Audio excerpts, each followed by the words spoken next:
cyangwa se iriya nyigisho iri muri filime? murakoze cyane. hari akantu k'ingenzi nari nibagiwemo.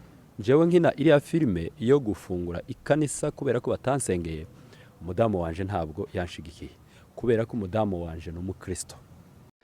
dutanze mpole kuri David Muzima Ruganzu, turwaye pole, wihangane rwose mwene data, Uwiteka guhumurize, kandi turashimira n'abavandimwe bakomeje kuguhumuriza muri situation itoroshe. Urumva yuko Evangeliste Muzima muvuga butumwa muzi mwese, ndetse ukina na filime, murayizi filime agenda akina zitandukanye, ndetse akaba afite na ministere yitwa Adonayi. David Muzima rero akaba yarapfushije madame ku cyumweru ku itariki 26, aho ni ku munsi w'ejo ku cyumweru nibwo yapfushije umudamu wiwe. Umudamu wiwe yari umukristo nk'uko mubyumvise Muzima wenyine abyihamiriza avuga yuko umudamu wiwe yari umukristo. Abivuze kubera iki? Abivuze yuko hari filime Muzima yigeze gukina arimo yigisha hejuru y'abapasiteri bagenda gufungura amatorero kubera ko banze kubasengera ku pasiteri. Umudamu we ntiyaje kumererwa neza abonye filime gusa. Uyu mudamu yari asanzwe afite impano yo kwandika amandiko, impano idasanzwe, impano yo mu mbaraga zikomeye. Muraza kubona video bari mu ivugabutumwa aho yaza yandika amandiko. Rero uyu mudamu akaba yitwa Nyahumure. Nyahumure akaba yari umuhinda ashatswe mu Basita. Aho yari ashatswe mu Basita rero yashatswe n'uyu mugabo wiwe Evangeliste David Muzima Ruganzu. Reka mbashimire rero, njyewe nitwereka umuyobozi Victor. Reka tubasigiremo bimwe mu buhamya byagiye biranga Nyahumure mu bitaramo yagiye ataramira Imana, ndetse twashizeho n'igitaramo yataramye. Icyo gitaramo akaba arico cyaje kubaye rero kimaze kubera hariya Uganda Kampala. Ubwo yari akirimo bisanzwe yaranataramye ndetse ngo yandika n'amandiko, ariko ku mwanya mutoya aza kwitaba Imana. Niko iby'ubuzima biza bimera. Yagize isereri yikubita hasi, baramuterura bamujyana kwa muganga. Bashike kwa muganga babwira yuko umuntu yitaye kare. Uyu nguyu rero Nyamura akaba yaratashe mu buryo bwiza, yarataye mu itorero, kandi akaba yaratashe bari mu munezero n'ibyishimo. Aho yagiye niho heza rero mu bwami bwa data, aho batarira, aho badapfusha, aho ngaho niho yagiye. Mwabonye abana biwe kuri izo foto twashizeho, abo n'abana biwe bari kumwe, abana beza, ndetse umwana mutoya urabona ko ari umwana mwiza, umusore w'umunyamurenge, umusore w'inzobe. Reka rero mbahereze kaze mukurikirane bimwe mu buhamya byagiye biranga Nyahumure. Nyahumure rero yarashatswe mu Basita, kandi yari amaze igihe kinini yubatse. Muri video umugabo wiwe bajanye mu ivugabutumwa n'ubwo yari imaze iminsi, ariko yavuze yuko bari bamaranye imyaka 16. Hari indi myaka rero atavuze muri ya video kubera ko yasubiye kubyara abandi bana. Reka tubasigire rero bimwe mu buhamya. Jewe nitwereka umuyobozi Victor Ciao, mwawe kaze ku iminsi yari myinshi, kandi guhagarara hano iwanyu mfite akanyamuneza kanini. Imana yo mu ijuru ihabwa icyubahiro. Haleluya. Noneho rero kakuriya twababwiye, uyu ni umufasha waje n'umudamu waje, arahumekera mu maguru iwe, turaba nk'ababyina, siko kuri se. Turashima Imana ko turi hano turi kumwe nawe. Nkunze kuja ku musitari kagenda jenyine, noneho turi kumwe hano. Kanawe mukebere muri aka kanya ko gushima, kugira ngo nawe amenye ko Yesu Kristo agira neza. Dufitanye abana bane ganti mugire ngo turi batoya. Muratangaye? Dufite abahungu 2 n'abakobwa 2 bakuru.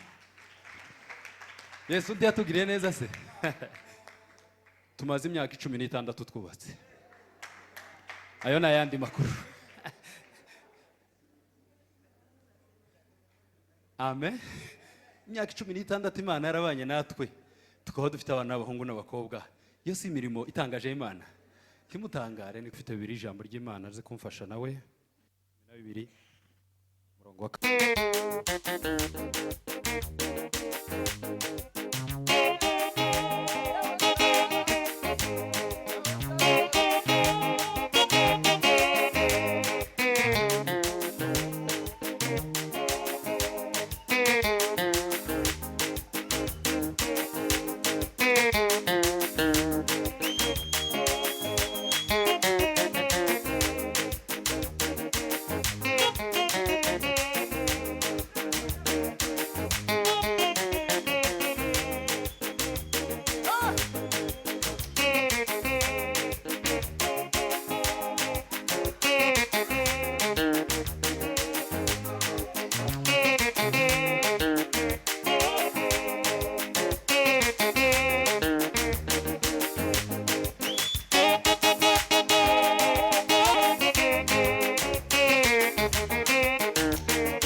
ari wowe bakiratana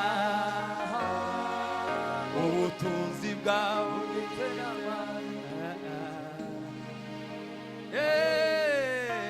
abandi amashure n'amafaranga bakirengagiza yuko ari igihe gito. Korera Yesu mwanya n'uyu imisira itayihuta ukwita bizagaruka bitakwiherezo. Korera Yesu imisira itayihuta ukwita bizagaruka bitakwiherezo ryawe. Haleluya! Haleluya! Somebody haleluya! Zakozwe n'intumwa ibice 18 umurongo wa 19. Ngasoma muri biri ijambo ry'Imana. Amen. Kandi usome gahoro abantu bumve. Bageze Efezi, Paulo asiga Priscilla. Ibice 19 umurongo wa 18. Ibice 19 sorry. Umurongo wa 18. Nuko benshi mu bari bamaze kwemera Yesu. Nuko benshi bari kurasoma biri ijambo ry'Imana. Mu bari bamaze kwemera Yesu Kristo baraza batonda umurongo barerura nase tibiza bijana haravuga ati umugabo ni umucanganyiko ariko nari nahishuriwe ndashurirwa neza. Gusenga ikintu cya kabiri kuza kugukorera niki ni uguhishurirwa revelation. Kandi guhishurirwa ni mu buzima bwacu buzizi, ni mu buzima bwacu buzingi. Ariko dutangira rero nkazi tatuse tuzamura ibiganza. Haleluya! Haleluya! Haleluya! Haleluya! Haleluya! Haleluya! Haleluya! Haleluya! Haleluya! Haleluya! Amen! Someni haleluya! Kubuzima bunaniranye kubera ko ndashurirwa. Ni mwishurirwa Yesu. Kandi nta handi gushurirwa kuzaba. Nugusenga. Pfukama. Hudumiye gusa hudumiye. Zafata utwana twanje dutozo twiga nkababwira ngo basha ku masomo y'abaganda haba amapepo. Ni mutazuza musenga mu gitondo azoza bafatira ku masomo. Ngo mara umunsi umwe ngira Imana niko nzambwira bacu kamwe kaza kagwaye ndavuga ati ndasubishwe. Ubwo kagwariye ku masomo ndasubishwe. Ngo mane ndakicaza. Uzi cyatumye ugwarira ku masomo wasenze mu gitondo ugiye ku masomo atoya. Ntiwasenze haho nakubwiye gute ku masomo y'abagande haba amapepo. Nutazosenga mu gitondo wabonye nabaye haho oje ngujane ku bitaro ariko tugasubire kugenda udasenze. Aza soka ku kigipango gucyo yabatasenze akamagaruka hayirwa niki ngo sinasenze pa ndiwasenze fuka kagasenga kamama ishurirwa gusa. Reka mvuga icanyuma soze tarama dufite umwanya munini. Ikintu canyuma gusenga ca gatatu gusenga kuza gukorera umuntu kuza kumuheza ubundi bwiza. Gusenga kuza kuguheza ubundi bwiza. Wambara ishati y'ijana abandi bakaza kubaza ngo isi ishati wayiguza ngahe wayiguriya ariko Yesu. Wambara agakoti ka magana bakazabaza ngo isi ikoti wariguriye wewe. Wiyogoshesha bakazakubaza saro wiyogoshesha kandi ni hahandi nabaza biyogosheshereza ni hahandi. Kubera iki? Kubera gusenga kuza kukugira mwiza kukakugira muremure uri mugufi kukakugira munini uri mutoya. Yewe abantu bose bakagukunda bakifuza gutunga nimero zawe taga ihambaye ufite ndetse bakurusha n'amafaranga. Ariko kubera iki? Kubera ubwiza gusenga kwaguhaye mahombi. Nimuve hasigira dusenge waguruke.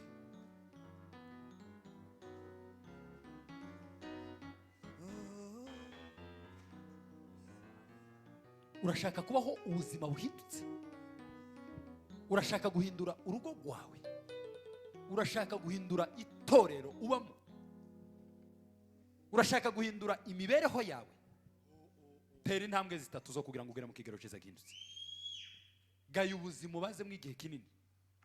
Ubugaye usuzugure. Uvuge ngo ndakugaye wa buzima we. Va none ndahindukiye. Nurangiza utera intambwe yo kwihana. usanga abashumba wihane wature ubivuge mu kanwa.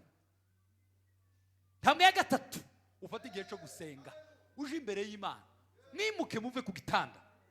Muve ku gitanda muri saloni iwacu. Tuwasengere. Muzi igitanda ni mu butayu bwiza Imana izayumvira. Muri dushe n'ubutayu bwiza Imana izayumviramo. Inyuma y'inzu nta handi Imana itakumvira. Si ku musozi gusa. Dufatikanye dusenga Imana. Mana mu izina rya Yesu Kristo w'i Nazareti.